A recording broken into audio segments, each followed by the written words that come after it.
I didn't mean to get caught the way I did. That sounds like I'm trying to soften it. I'm not. I'm just saying it was stupid.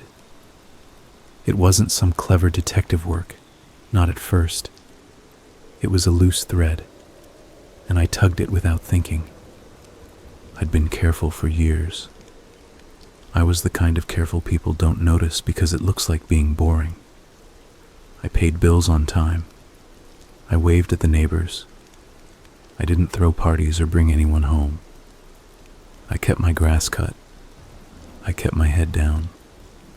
Then one night I went to the drugstore because I'd run out of glue. It wasn't even good glue. Just the kind that comes in a tube and makes your fingers stick together. I didn't want to order it online because people look at those records now. And I didn't want to drive to the big hardware store across town. I wanted to be done and back in my house. I was in the aisle with the adhesives, and I caught my reflection in the security dome mirror at the end. For a second, I didn't recognize myself. I looked older than I felt. My hair had gotten thinner at the temples. My eyes were flat. I didn't like the man looking back at me. There was a woman a few feet away looking at picture frames.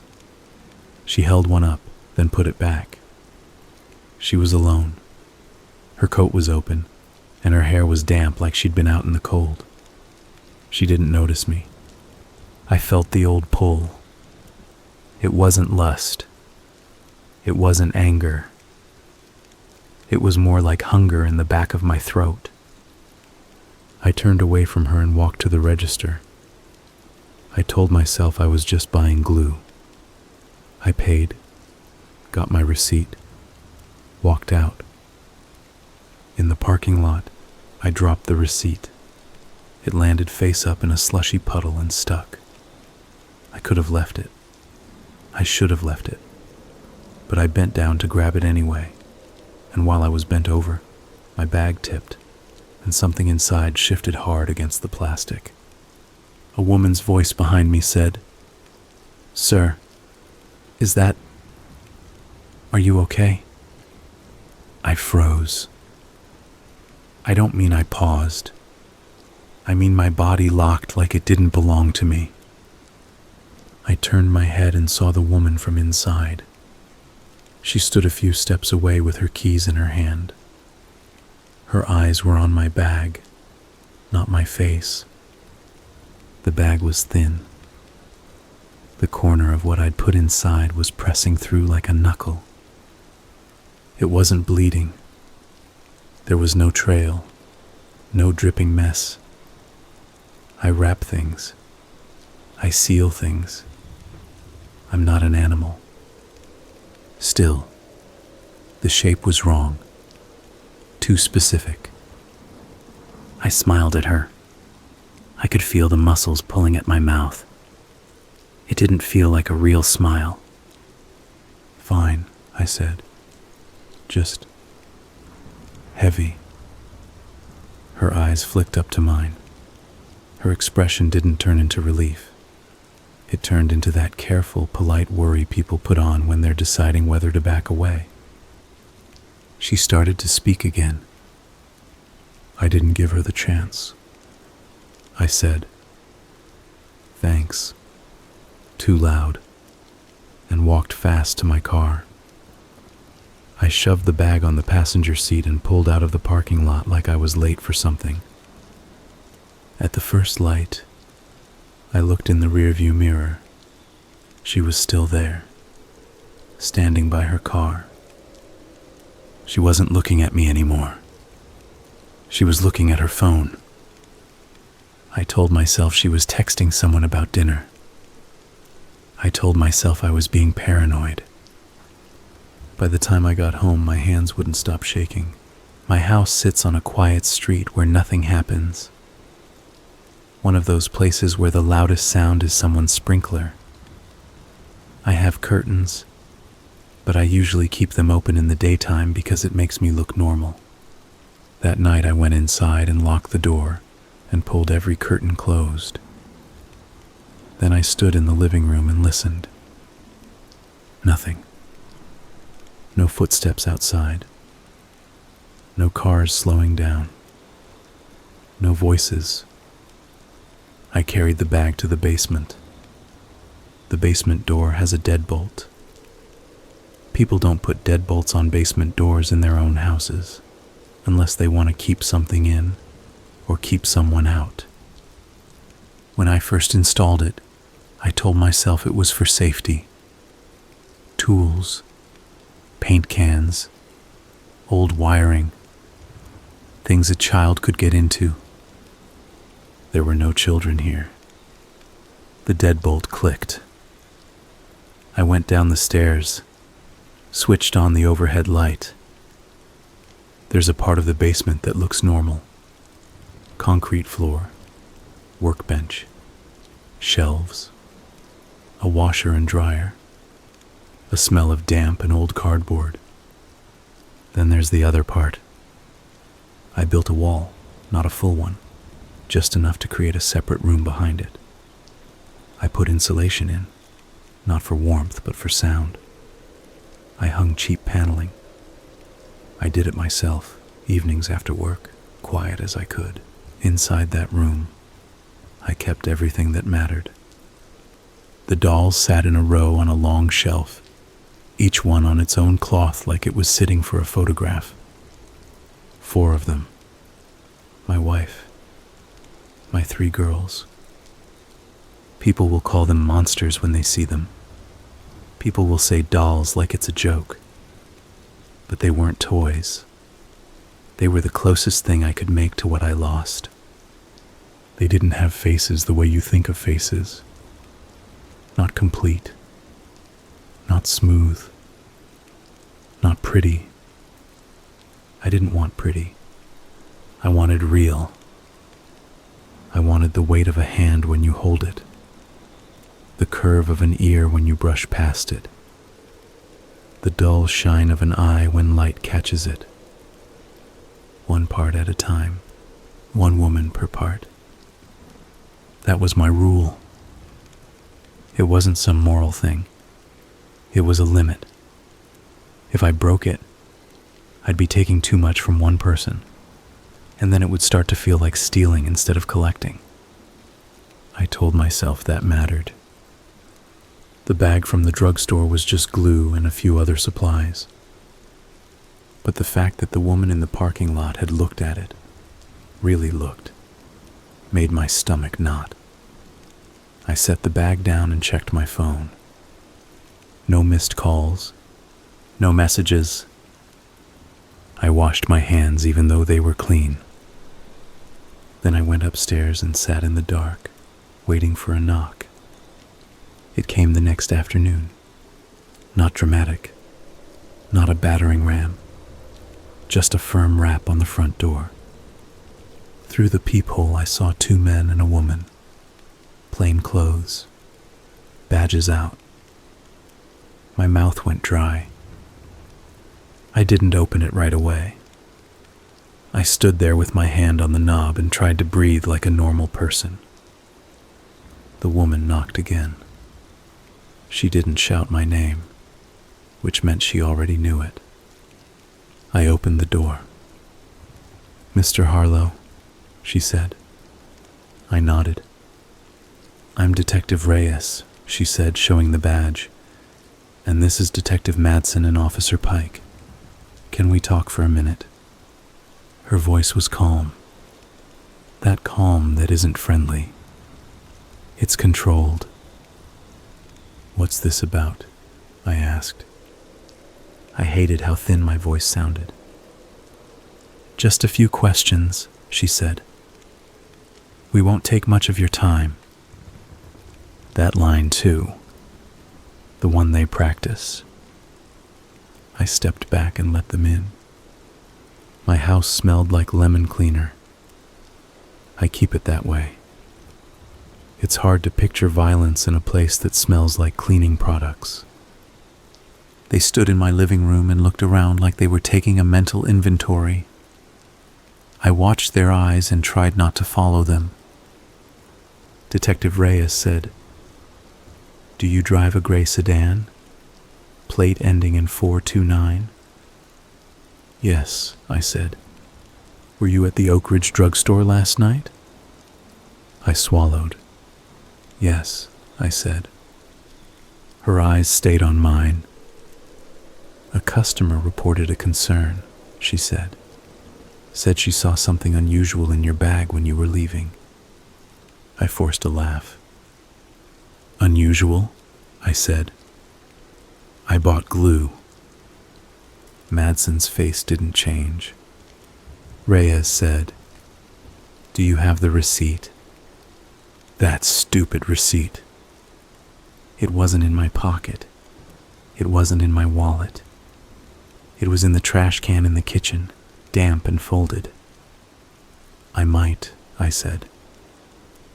We can follow up with the store, she said. That's not the issue. We'd just like to clear something up. What did she say she saw? I asked. Reyes glanced at Madsen for half a second. She said it looked like... Reyes started, then stopped like she was deciding whether to say it. Like a hand, Madsen finished. I felt my face tighten. It was a mannequin, I said too fast. My job. What's your job? Reyes asked. I do maintenance at a department store, I said. We had a damaged display. I was taking part of it back.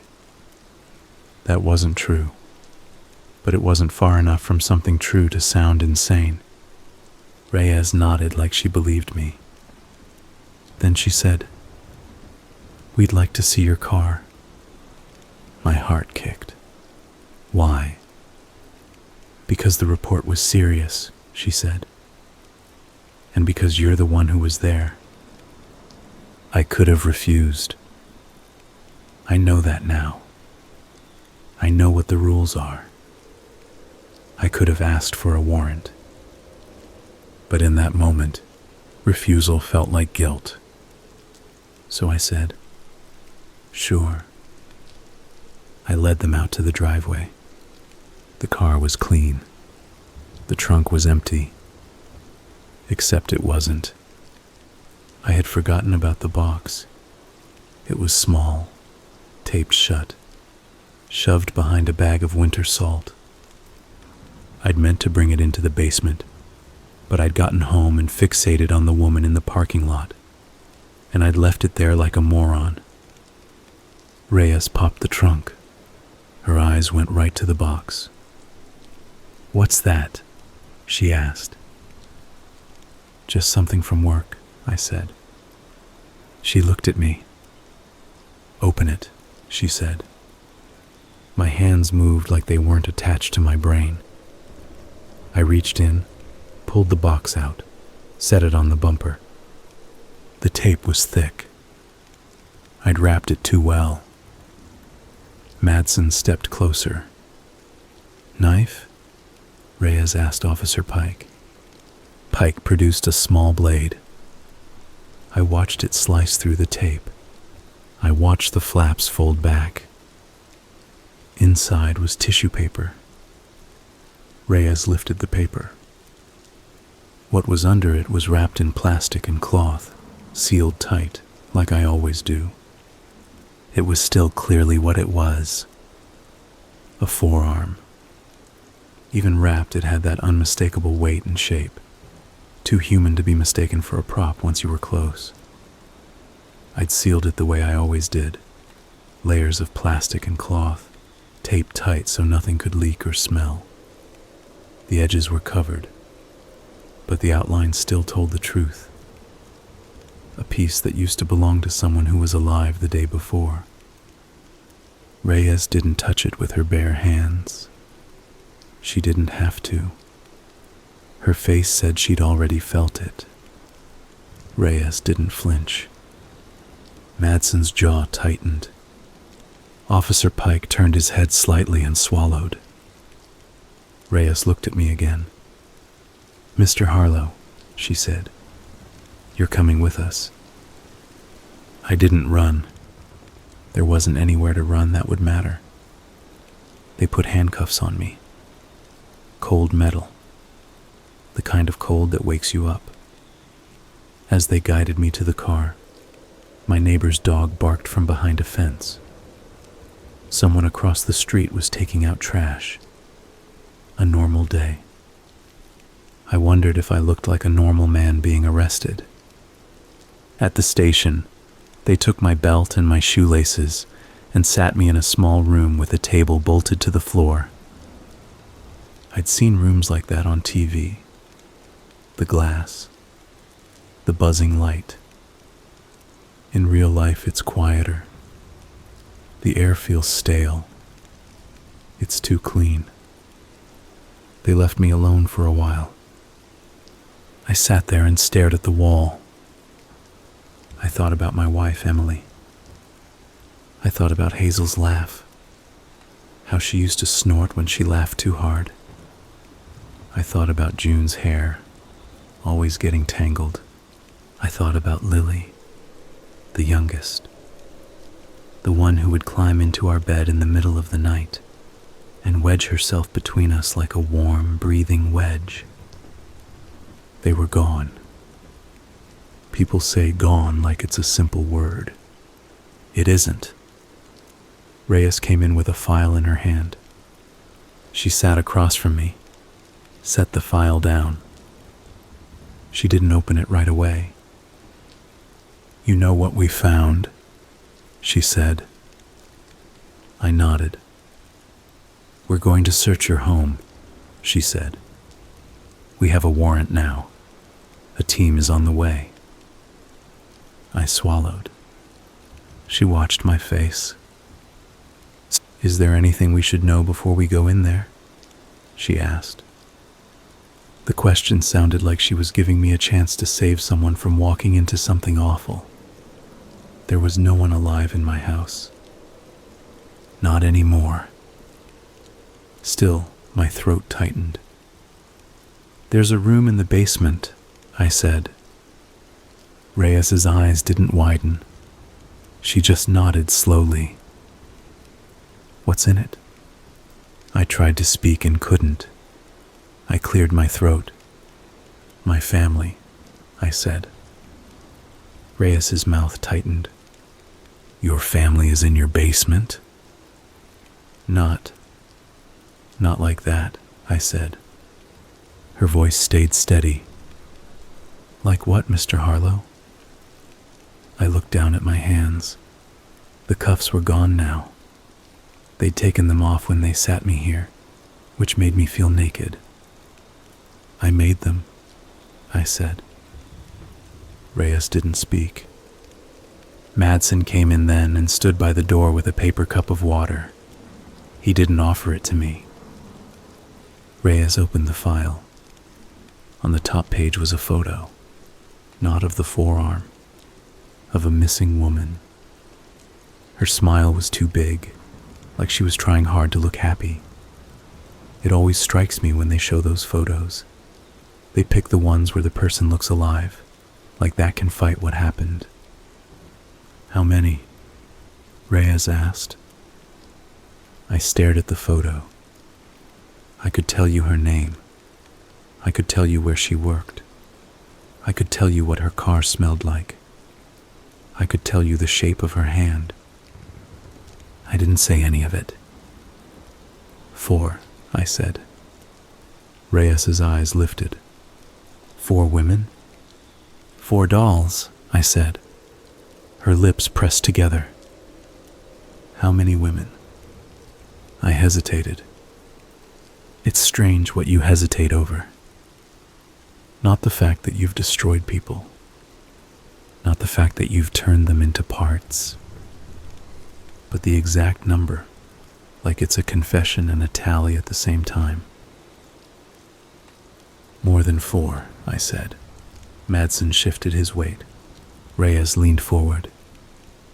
"Tell me," she said. "Why?" I laughed then. A short, ugly sound. "Because they died," I said, and my voice cracked. Reyes's face softened just a fraction, and I hated it. I didn't want softness. I wanted her to understand, and I wanted her to not understand. My wife and my daughters, I said. They died. Reyes nodded. How? A fire, I said. I saw her pen pause. House fire? She asked. I nodded. It had been 3 years and some months. I remember the smell more than anything. That heavy, sweet, rotten smell that doesn't belong in a home. The sound of water hitting flames. The way the air outside felt too cold on my face when I stood barefoot on the lawn. They told me it was an electrical fault. They told me I was lucky. Lucky. I said, I wasn't home. Reyes's eyes stayed on me. I came back and it was all ready. I waved a hand, like that could cover it. Madsen asked, Were you cleared? I looked at him. Yes, I said. Reyes said, So you started killing women because your family died in a fire. Her tone wasn't accusing. It was flat, like she was testing the words. I didn't start right away, I said. I took a breath. It's hard to explain grief to someone who's only seen it from the outside. People think it's crying and sorrow. That's the part they can imagine. For me, grief was walking into a quiet house and hearing nothing. Grief was opening the fridge and seeing the little magnets Hazel liked, and realizing no one would ever move them again. Grief was finding a sock behind the couch months later and sitting down on the floor like I'd been hit. Grief was getting pity looks from coworkers who didn't know what to say. Grief was people telling me to be strong. Grief was waking up and forgetting for 1 second, and then remembering. It ate me. Not in an explosive way. In a slow way. I tried the things people tell you to try. Therapy. Support groups. Medication. Running until my lungs burned. None of it touched the empty parts. Then one day I was in a thrift store and saw an old doll on a shelf. It wasn't even a nice doll. The plastic face was scuffed. One eye was cloudy. The hair was matted. I picked it up. It was light. It felt like nothing. I put it back. But the idea stuck. What I missed wasn't a picture of my family. I had pictures. What I missed was the realness, the physical proof they'd existed. There's this thing people don't say out loud.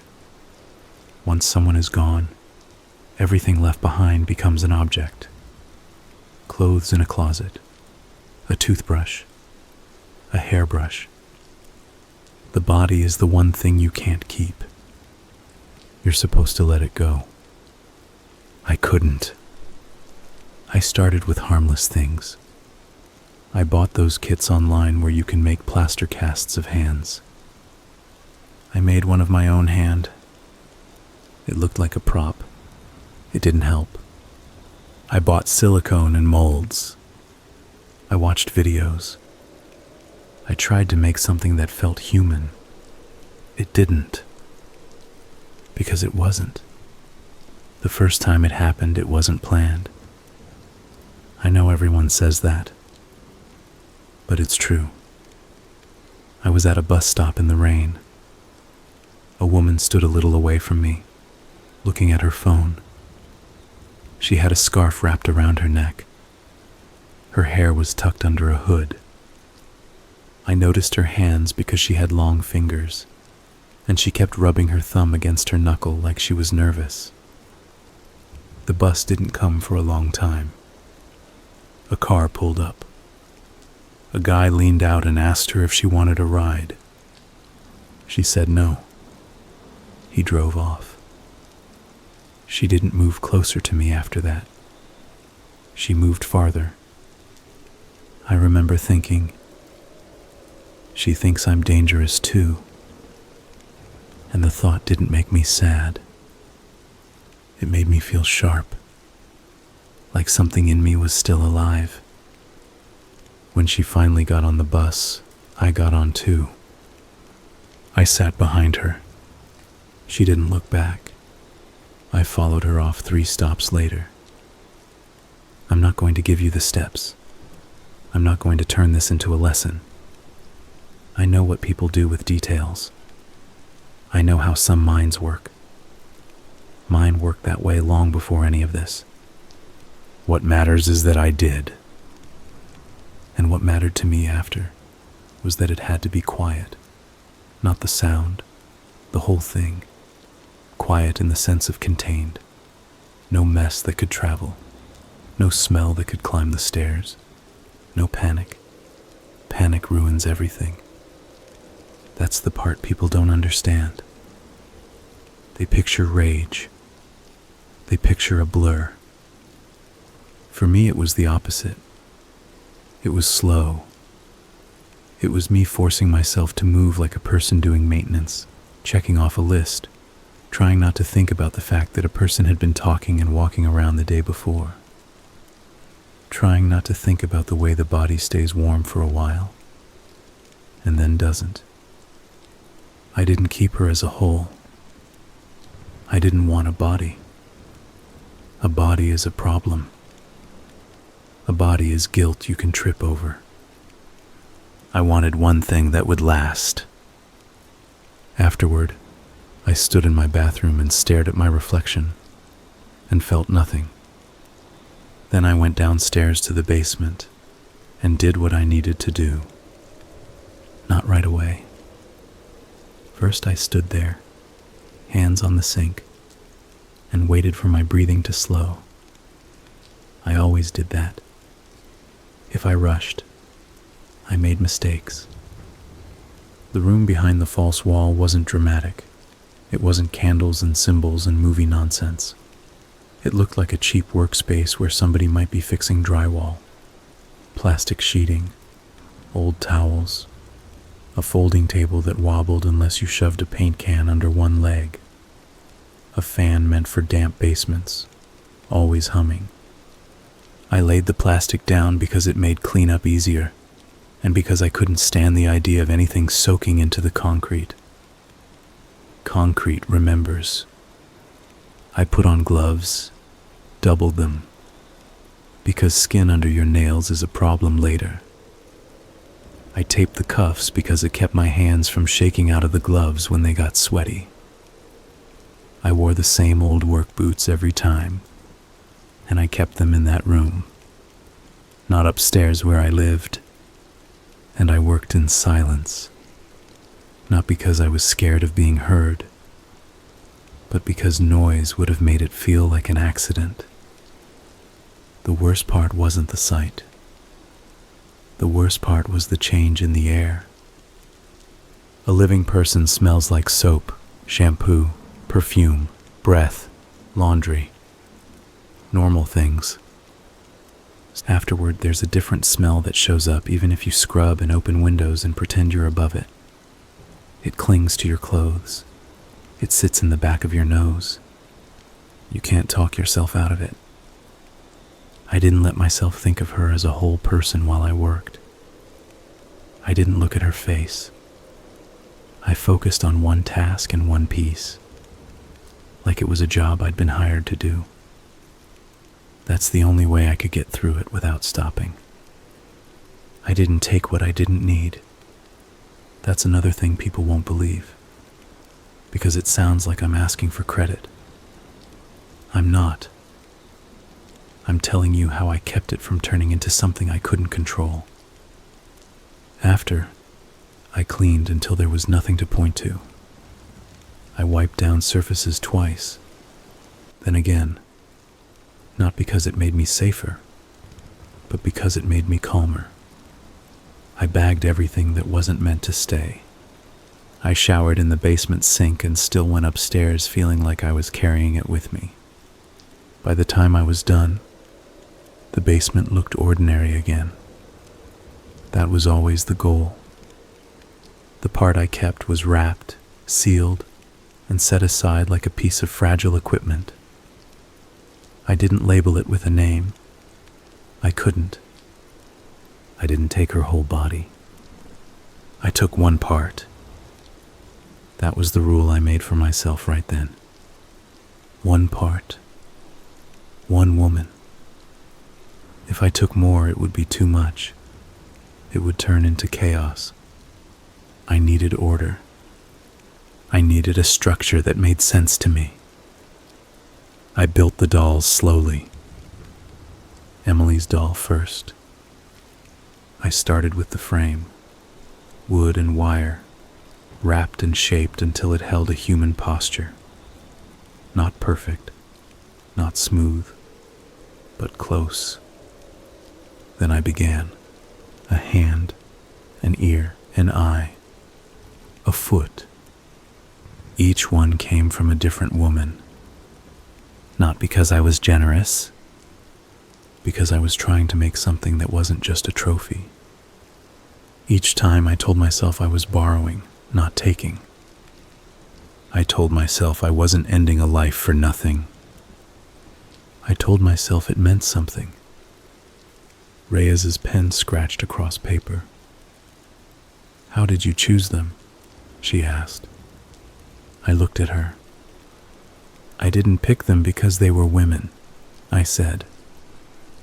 Madsen snorted quietly, like he didn't believe me. I shook my head. "I know how it sounds," I said. But it wasn't about hate. It was about fit. Fit, Reyes repeated. "Size," I said. "Shape. Some people have small hands. Some have broad shoulders. Some have features." Reyes stared at me like she was looking at something she didn't want to understand. "And you never took anything from a man," Madsen said. I swallowed. "No," I said. "Why?" Reyes asked. I hesitated again. "Because men are heavier. Because men fight differently. Because I didn't want a man's hand on my daughter's arm. Because in my head, my family was female, and the parts had to match the idea of them." I said, "Because I couldn't stand it." Reyes's gaze held. "You couldn't stand what?" "The wrongness," I said. My voice was quiet. "I was trying to rebuild something," I said, "and it had to feel right." Reyes's expression hardened. "You rebuilt them out of strangers," she said. I nodded. "Yes," I said. Madsen stepped closer to the table.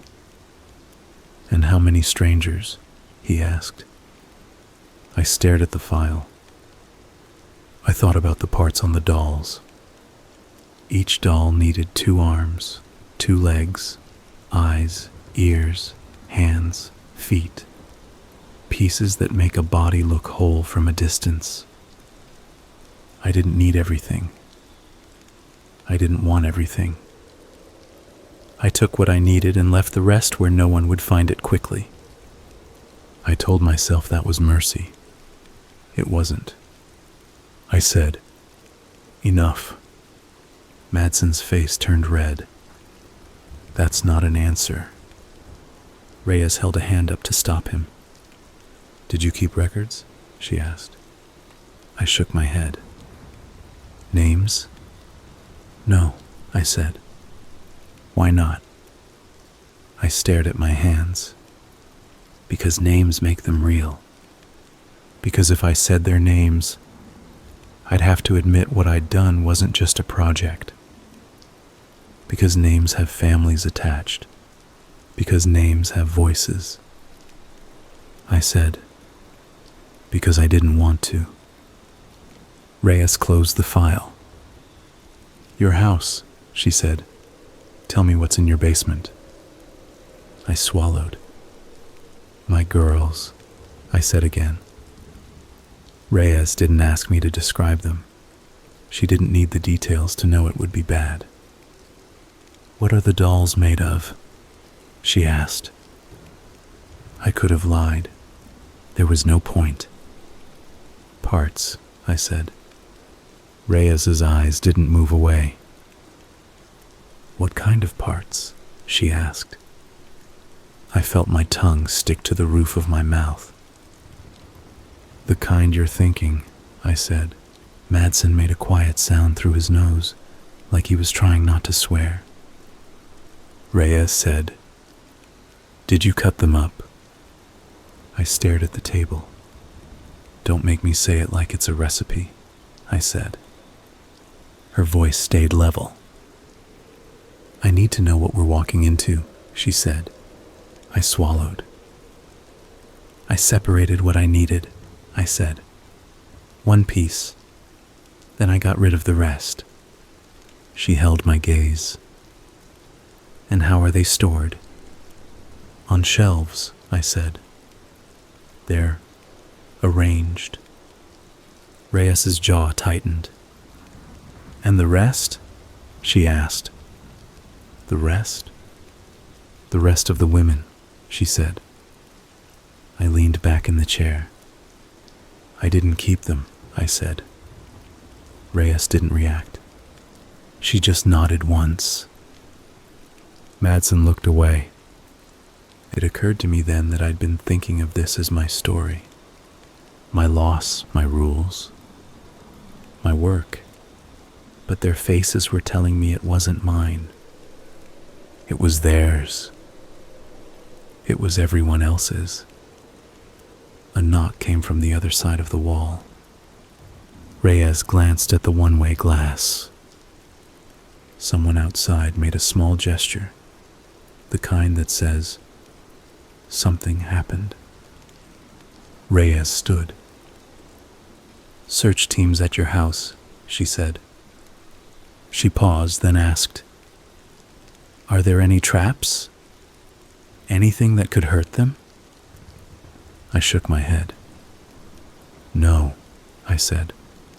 I didn't want to damage anything. Reyes stared at me. Anything, she repeated, and her voice turned colder. Includes people.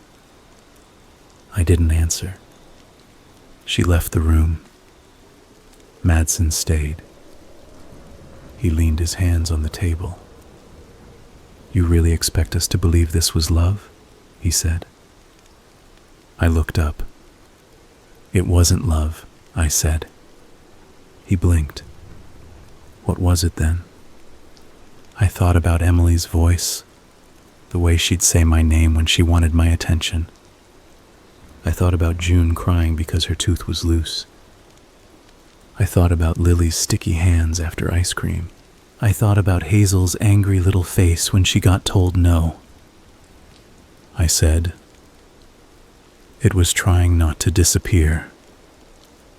Madsen's mouth twisted. You made them disappear, he said. He stood up and walked out. They left me alone again. Hours passed. I don't know how many. When you sit in a room with no windows, time feels like a rumor. I kept hearing the sound of tape being cut. I kept seeing the doll shelf in my mind. Not because I was proud, because it was mine. Because I'd built it. Because no one else had ever seen it. I imagined boots on my basement stairs. I imagined flashlights swinging over the workbench. I imagined someone stepping through the false wall. I imagined the pause, the silence, the first curse, the first gasp, the first person turning away. Part of me wanted to be there, to see their faces, to finally have someone else look at what I'd made and understand that it mattered to me. Another part of me wanted to crawl out of my skin. Reyes came back in. She looked different. Not shaken exactly. She still held herself tight. But her eyes had that look people get when they've seen something that won't fit into a normal day. She sat down without asking. She put a phone on the table and slid it toward me. On the screen was a photo. It was my basement shelf. 4 dolls. They'd taken them down and laid them out on plastic like evidence. Without the warm basement light and without the careful cloths I'd put under them, they looked worse. Not because they'd changed, because the outside world had touched them. Reyes said, "Is this what you meant?" I stared at the screen. "Yes," I said. She didn't look at the phone. She looked at me. "You made 4, she said. "Yes," I said. "1 for your wife," she said. "Yes." "And 3 for your daughters." "Yes." Reyes's voice stayed even. "Why 4? I blinked. "What do you mean?" She said, "Why stop there?" I swallowed. Because I ran out of room. Because the parts didn't match. Because sometimes I brought something home and it didn't feel right. And I'd stare at it for a long time and then hide it away. Because I started to feel watched. Because I started to see faces on the news. Because the city started to talk. Because I got tired. Because glue only holds so much. I said, "I didn't stop." Reyes's eyes narrowed. "What do you mean?" I took a breath. "There are parts," I said. "Not on the dolls." Reyes's face didn't change. "Where?" I hesitated. Because that part wasn't in my basement. That part was in my head. But there were also physical things. In the walls. In the shed. In a cooler buried behind the old garden bed. Some of it I'd gotten sloppy with. Some of it I'd meant to use later. "Various places," I said. Reyes's voice sharpened. "Tell me." I looked at the phone again. The dolls stared back in their own blank way. Not accusing. Not forgiving. Just there. I said, "I'll show you." Reyes stared at me for a long time. Then she said, "We're done talking here." She stood up. As she reached for the file, her hand paused. She looked down at the photo of the dolls. Her voice softened, just a little. "You understand," she said, "that none of this brings them back." I wanted to say something smart. I wanted to say something cruel. Instead, I just said the truth. "I know," I said. And that was the worst part. Because I did know. I'd known the whole time. I just refused to stop. The first time I saw the dolls again, they weren't mine. They were evidence. That's what they call it. Evidence. Like the word can hold it at arm's length. I was in a holding cell the next day when they moved me down a hallway, wrists cuffed in front this time, a short chain that forced my shoulders forward. A deputy walked me past offices with half-open doors. People glanced up and then looked away fast, like I was a smell. We stopped outside a room with a window in the door. The deputy pointed his chin. "Sit," he said. Inside, Detective Reyes was there with someone I hadn't seen before, a woman in a plain blazer with tired eyes. not a cop. She had a folder thicker than Reyes's. Reyes didn't ask me how I slept. She didn't offer water. She said, "This is Assistant District Attorney Kim." Kim nodded like she was checking me off a list. Reyes slid a paper across the table. It was a form with headings and boxes. "We're documenting what we recovered," Reyes said. "I need you to confirm locations." "Confirm," I said. Kim leaned forward. "This is the part where your cooperation affects how the next few years of your life go," she said. Her voice wasn't threatening. It was flat and practical, like she was telling me the weather. I looked at the paper. There were addresses and dates. Some of them I recognized immediately. Some I didn't, and that shook me. Reyes watched my face. "You told us various places," she said. "We found some of them, not all. We need the rest." I stared at my hands. "Why?" I asked. "Does it matter now?" "They're dead." Kim's eyes hardened. "It matters," she said, "because those women have names and families. It matters because we don't want a kid stumbling across something you left behind. It matters because we're not letting you decide what closure looks like." Reyes didn't add anything. She didn't have to. I swallowed. They had already been in my house for hours, maybe all night. I pictured them moving through it, taking photos, opening drawers, pulling up loose floorboards. I pictured the basement with its false wall torn open. I pictured my shelf empty. That image hit me harder than I expected. Not because I missed the work, because the room would look like nothing again. A hollow space. Reyes tapped the paper. "Start with the shed," she said. I nodded. "There's a cooler behind the fertilizer," I said. Kim's pen moved. "And the garden bed?" Reyes asked. I kept my eyes on the table. 2 feet down, back corner," I said. The words came out easy, which made me hate myself. Reyes didn't show any reaction. She just wrote. When they were done, Reyes stood and opened the door. The deputy took my arm.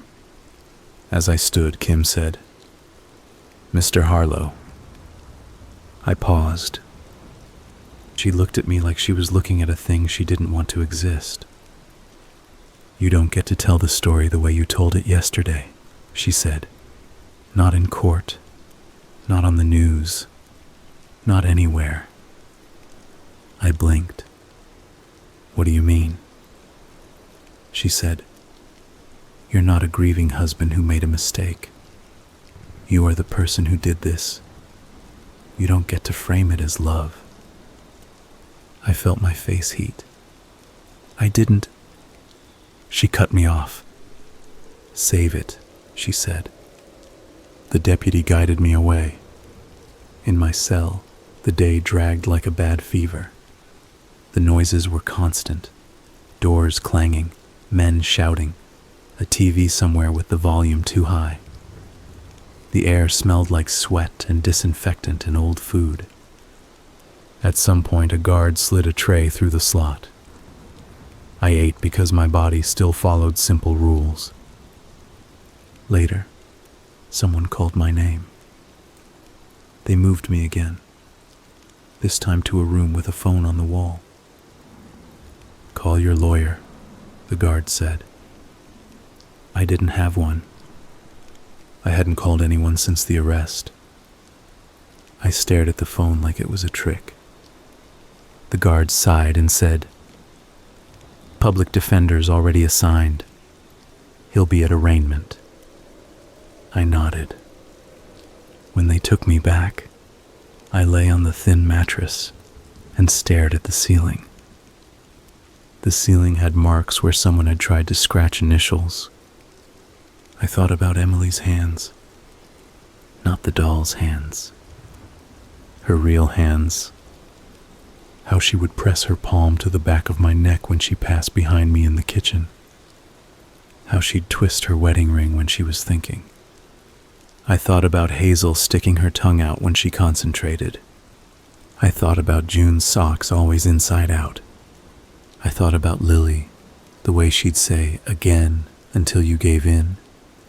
The memories came like punches, not soft, not warm. They didn't make me feel better.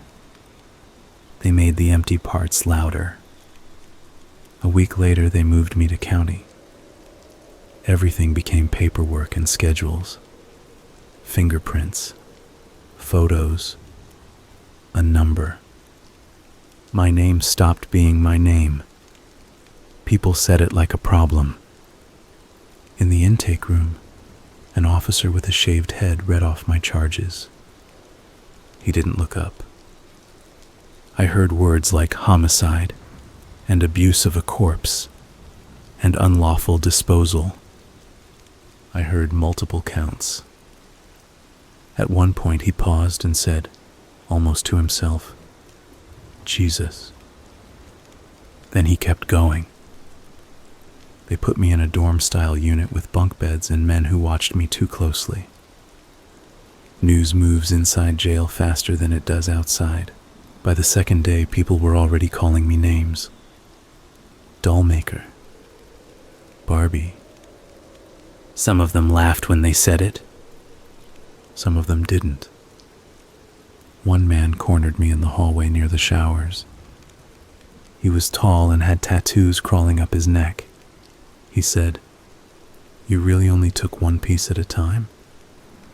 His eyes were bright, hungry. I looked away. He smiled. "Man," he said, like he was impressed. "That's discipline." I felt nausea rise. That was the first time I understood something I should have understood earlier. There would always be someone out there who heard what I did and felt the wrong kind of interest, even in here, especially in here. I didn't answer him. He leaned closer. "You ever think about making one out of a man?" he asked. I met his eyes. "No," I said. He laughed like I'd told a joke. "Guess you got standards," he said, and walked away. That night I didn't sleep. Not because I was afraid he'd hurt me, because his tone had sounded like mine. That careful excitement, that sense of ownership over a story that wasn't his. I lay there and listened to men snore and cough and talk in their sleep. I kept thinking about how the dolls were now in bags in an evidence locker, tagged and numbered. I pictured them cold, wrapped in paper, separated from each other. I pictured Emily's doll without the cloth under her feet. I pictured Hazel's doll tipped on its side because someone didn't care. The thought made my chest tighten. Then I felt something like shame. Not for the women, for the objects. That's when I knew I was worse than I'd admitted to myself. The first hearing was quick. A courtroom smells like old wood and stale coffee. People think it smells like justice. It doesn't. It smells like a place where people sit too long. They brought me in wearing jail clothes. My hands were cuffed. A chain ran around my waist. I saw my reflection in the polished surface of a wooden rail and barely recognized myself. My public defender, Mr. Cates, sat next to me. He was younger than I expected, with a tired face like he'd been doing this job for too long already. He leaned in and said, "We're not talking. Do you understand?" You do not speak. I nodded. Across the room I saw rows of people. Some were reporters. Some were families. I could tell which was which. Reporters leaned forward with notebooks and phones. Families sat stiff, hands clasped, eyes fixed on me like I was poison. I felt their stare like heat. Then I saw one woman standing near the back. She was older, hair pulled into a tight bun, face pale. She held a photograph against her chest. It wasn't my wife. It was a missing woman's smiling face. My stomach dropped. Cates whispered, "Don't look at them." Too late. The judge read the charges. The prosecutor spoke. Cates requested time.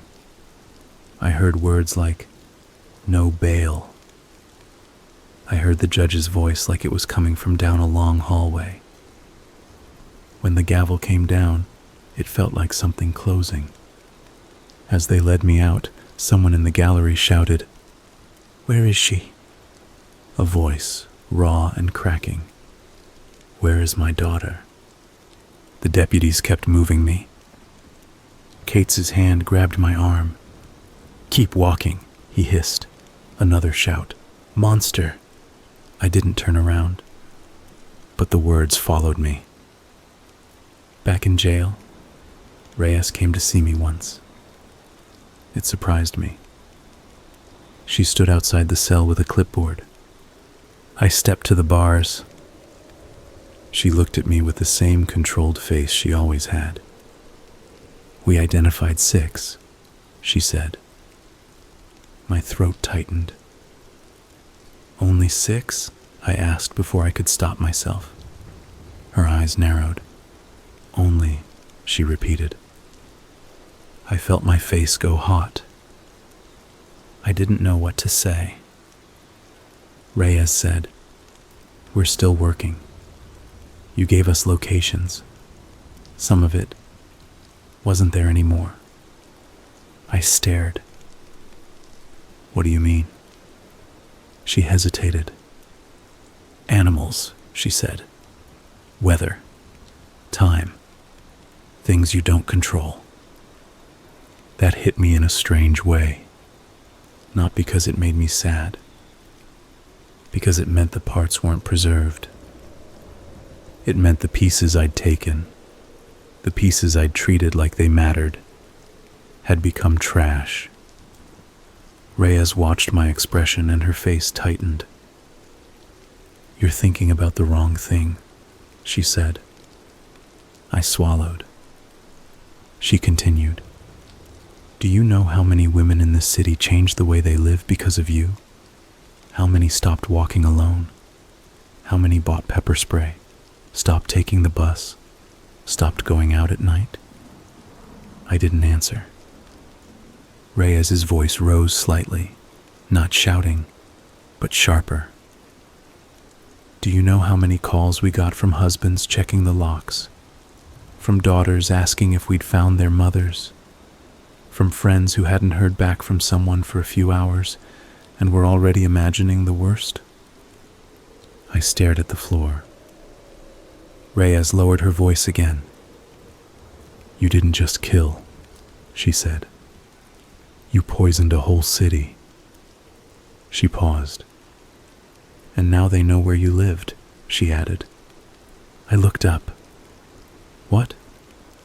Reyes's mouth tightened. "Your address leaked. People are outside your house every day. Reporters, protesters, neighbors who didn't realize what was next door." I pictured my street, quiet and clean. I pictured cameras. I pictured my windows with the curtains ripped away. A tightness grabbed my chest. Reyes said, "Your house is being processed. It will be condemned. You're not going back." I didn't answer. I couldn't decide what I felt. Relief, Loss? Anger that strangers were in my rooms? Reyes looked at me for a long time. "Tell me something," she said. "What?" I asked. "Did you ever talk to them?" she said. I blinked. "To who?" "The dolls," she said. My mouth went dry. I wanted to lie. I didn't. "Yes," I said. Reyes didn't react. "What did you say?" she asked. I stared at the bars. "I said I was sorry," I said. Reyes's eyes sharpened. "Sorry to them?" I swallowed. "No," I admitted. "Sorry to my family." Reyes's face hardened. She nodded once, like that confirmed something. Then she turned and walked away without another word. After that, the case moved like a machine. There were hearings, motions, experts, psych evaluations. A man in a suit asked me questions about my childhood and my sleep and my habits like he was trying to map me. I answered some. I refused others. It didn't matter. They had my basement. They had my car. They had the dolls. The dolls became the headline. The newspapers didn't write about Emily and Hazel and June and Lily as people. They wrote about the dolls. They wrote about handmade horrors and grisly discoveries. They blurred photos, but everyone still knew. They always know. In the unit, men asked me questions at first. Then they stopped. Not because they weren't curious, because they didn't want to be near me. Some crimes earn you respect in jail. This wasn't one of them. Even the men who'd done terrible things looked at me like I was something different. One night, someone slid a note under my bunk. It was torn from a notebook. 2 words, written in block letters: burn. I stared at it for a long time. I didn't know if it was a threat or a wish. I thought about my family's fire. I thought about the way people had said electrical fault, like it was a tidy explanation. I thought about how the world takes terrible things and files them away under a neat label. I crumpled the note and flushed it. Weeks later, Cates came to see me. He sat across from me in the visiting room. There was glass between us and a phone that smelled like too many hands. He looked exhausted. "We have an offer," he said. "What kind of offer?" I asked. "Plead," he said. "You take life without parole. You tell them everything. No trial. No media circus." I stared at him. "And if I don't?" He leaned forward. "Then they put you on trial," he said. "They show those dolls to a jury. They play your confession. They bring in families. They drag every detail into the light. They will make sure your name is the last thing those women are associated with." I felt my throat tighten. He watched me. "Do you want to be known?" he asked. The question hit a part of me I didn't want to admit existed. Because yes, some part of me had wanted it. Not the fame, the recognition, the idea that my pain had made a mark. Then I remembered the woman in the courtroom clutching the photo. I remembered Reyes's face when she said I poisoned a city. I said no. Cates nodded. "Then take the deal," he said. I did. The final hearing was quiet. No trial, no jury. Just me standing in front of a judge, reading a statement I didn't write, admitting to crimes that didn't feel like words could hold them. I answered yes when they asked if I understood. I answered yes when they asked if I was pleading voluntarily. I answered yes when they asked if I was guilty. When the judge sentenced me, the words sounded like a door shutting. Life without parole. They took me away. Months passed, then a year. Time in prison is different. It stretches. It repeats. You start measuring your life in small things, meal trays, counts, laundry days. I got transferred to a state facility, stricter, colder. They put me in a unit where everyone had done something that made them hard to place in the general population. I wasn't the only monster. I still didn't fit. Sometimes late at night, I'd hear someone crying softly in the dark. Sometimes it was a man. Sometimes it was someone talking to themselves. Sometimes it was nothing, and my brain filled in sound because it couldn't stand silence. I tried not to think about the dolls, but they followed me. Not the objects, the idea, the thing I'd made. I pictured them in an evidence room forever, or destroyed, or locked away in some storage building that smelled like dust. I pictured the families sitting in their own houses, staring at empty chairs.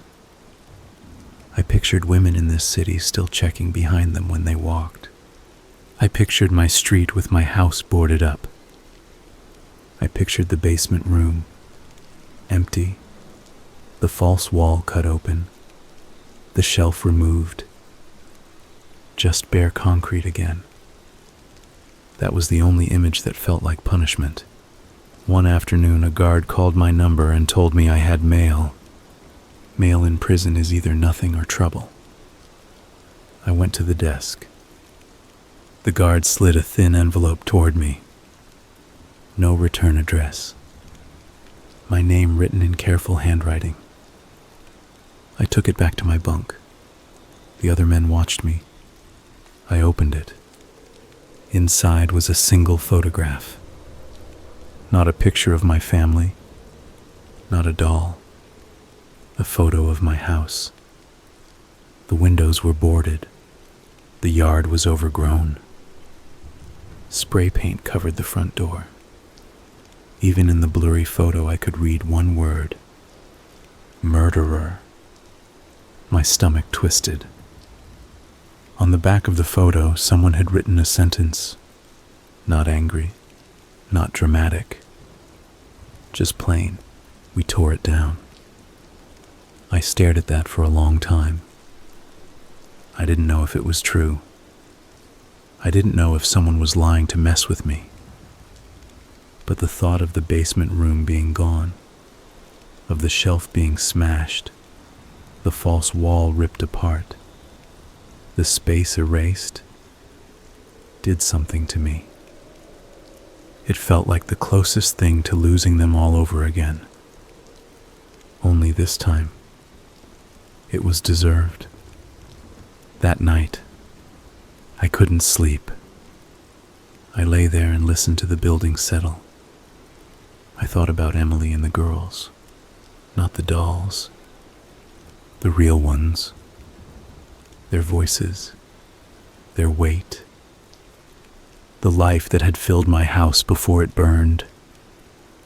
I thought about the women I took pieces from. I tried for the first time to imagine them as whole, not as parts, as people. And I couldn't. That's the damage. That's what I did to my own brain. I broke the part that lets you see another person and feel them as real. I sat up in the dark and pressed my hands against my face. For a second, I wanted to scream. Not because I felt sorry. Because I felt trapped inside someone I couldn't fix. In the weeks after, I kept the photo hidden in my mattress. I'd take it out sometimes and stare at it. The boarded windows, the graffiti, the dead yard. It wasn't my home anymore. Maybe it never had been. People outside would keep living. They'd keep locking doors and checking over their shoulders and teaching their daughters to be careful. Families would keep holding pictures. The city would keep carrying my shadow for a long time. And me? I'd sit in a cell and count days and listen to distant crying and learn what it means to have no future. At first, that knowledge made me stubborn, like I could outlast it. Then it made me tired. Not sleepy tired. Bone tired. There's a kind of exhaustion that doesn't come from work. It comes from living in a body you don't want to be in a mind that keeps replaying the same scenes no matter how hard you push them away. I started waking up with my heart racing, mouth full of that sour taste you get when you've been clenching your teeth in your sleep. Sometimes I'd get a flash. Hazel's face when she laughed, Lily's bare feet on cold tile, and for a second my chest would loosen. Then the next flash would come. Not my family. A woman's eyes staring in shock. A voice begging. A sound I hadn't let myself remember. It didn't come like a movie. It came like a smell you can't get out of your clothes. And the worst part was that it started to mix. Emily's voice would overlap with a stranger's. June's hair would blend with someone else's. My brain, which had been so strict about keeping my world separate, started failing at the one job I'd forced it to do. That's when I realized there was no version of this where I stayed intact. People like to talk about prison like it's the punishment. But the real punishment is waking up every day and realizing you're still you. One morning, after a night where I dreamed of hands reaching, hands slipping, hands that didn't belong to anyone anymore, I sat on the edge of my bunk and felt something snap. Not a sound, not a dramatic moment, just a quiet decision settling in like a stone. I didn't want to spend another decade trapped inside the same head. I didn't want to keep feeding the story. I didn't want to hear my own name spoken like a curse. I didn't want the slow, endless waiting. So I tried to end my life. I won't spell out what I did. It doesn't matter. And I don't want it living on in someone else's imagination like a tool. What matters is that I wasn't strong enough or smart enough or lucky enough to finish. They found me. They always do. The next thing I remember clearly is waking up to lights so bright they felt like pain. A ceiling I didn't recognize. A tube in my throat that made me gag and choke even though I couldn't speak. My wrists restrained. A guard sitting in a chair in the corner, watching me like I was going to try again right there. There was a heavy pressure in my body, like I'd been filled with wet sand. I tried to lift my hand. Nothing happened. At first I thought they'd strapped me down. Then I realized the sensation wasn't restraint. It was absence. I turned my head and saw stumps where my forearms should have been. Bandaged, thick, clean in a way that made it worse. I tried to sit up and my balance failed. My legs didn't follow the command. A nurse came in, not rushed, not panicked. She moved like she'd seen too many bodies that wanted too many things. She looked at me and her face went flat. No pity, No disgust, just a professional blank. "You're awake," she said. I made a sound that was more breath than voice. She adjusted the tube, checked a monitor, then said, "You had complications." I stared at her. She said, "Lack of circulation, infection." They did what they had to do. I tried to shake my head. It was too heavy. I couldn't believe it. I had lost both my legs and arms. They amputated them. She didn't explain more. She didn't have to. She'd done this conversation with other people. People who had car accidents. People who got sick. People who made mistakes. She didn't treat me like those people. But she also didn't treat me like a story. Just a body on a bed. I wanted to ask if they took everything. I couldn't talk. Later, when the tube was gone and my throat felt like sandpaper, a doctor came in. He had a tired face and a clipped voice. He said, "You're alive." He said, "You will not have the use of your limbs." He said, "You're going back into custody, but not to general population." He didn't say, "Because you're a risk to yourself." He didn't say, "Because people will hurt you." He didn't say, "Because we don't want the paperwork." He just said, "You'll need full-time care." The way he said it made it sound like a sentence. When they moved me, it wasn't like moving a person. It was like moving a package.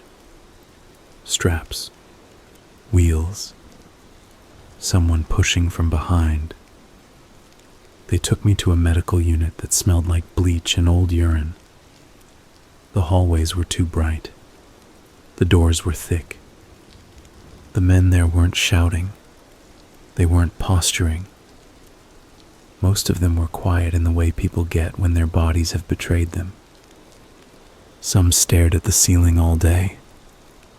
Some rocked. Some mumbled to themselves. I was placed in a room with a bed that had rails, a call button I couldn't press, and a camera in the corner. 24 hours a day. That's what they told me. A guard outside. Nurses rotating in shifts. A schedule for turning me so I didn't rot into the mattress. A schedule for feeding me. A schedule for wiping me. If you've never had someone else clean you, you can't understand the humiliation. It strips away whatever pride you have left. It makes you small. It makes you dependent. And the sick part was that dependency came with hands. Women's hands. Not always women, but often.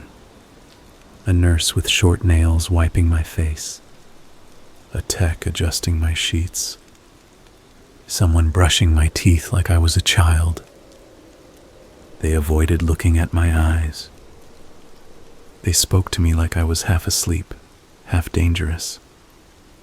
Some of them had heard what I did. You could tell. They'd go quiet. They'd get efficient. They'd leave faster. One young nurse, maybe 22, maybe younger, came in once with her hair pulled tight. She checked my chart without meeting my gaze. Her hands were shaking. I watched her hands. It wasn't desire. It wasn't hunger. It was something colder. A memory of what hands meant to me and what I'd done to get them. My throat tightened. I tried to look away. I couldn't distract myself with anything. No books because I couldn't hold them. No writing. No pacing. No workouts. No control. Just my brain. Running and running and running. That's when the faces started to come back, not as parts, as moments. A woman laughing at something on her phone. A woman brushing hair out of her face. A woman rolling her eyes when someone tried to talk to her on the street. The small, normal things I'd ignored because they didn't fit my goal. Now they did. Now I couldn't stop seeing them. It wasn't redemption. It wasn't me suddenly becoming a decent person. It was my mind finally refusing to let me keep them separate. I would lie there, staring at the ceiling, and I'd remember a voice saying, "Please." I'd remember the panic and breathing. I'd remember the way people look right before they realize the world is not going to save them. And I couldn't cover my ears. I couldn't close my eyes. I couldn't clench my fists. I couldn't do anything. Sometimes I'd try to pray. I'm not religious. But there's a point where you'll talk to anyone if you think it might make the noise stop. Nothing answered.